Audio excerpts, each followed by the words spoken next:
有冇試過明明手上有好多嘢，但係又唔知點樣用先係最好喎？易經嘅第14卦大有卦，簡單啲嚟講呢，就係擁有好多資源同埋機會，但係其實唔係話揸住多就代表贏晒，重點係你點用同埋邊個一齊用。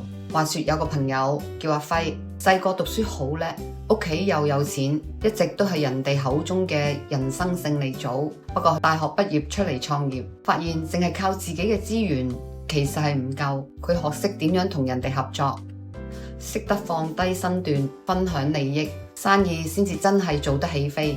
大有卦教我哋，有嘢唔代表有一切，識用識分先至有無限可能。你覺得呢？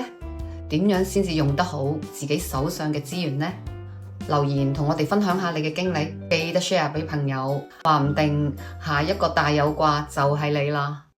關注迪安，一齊身心健康生活。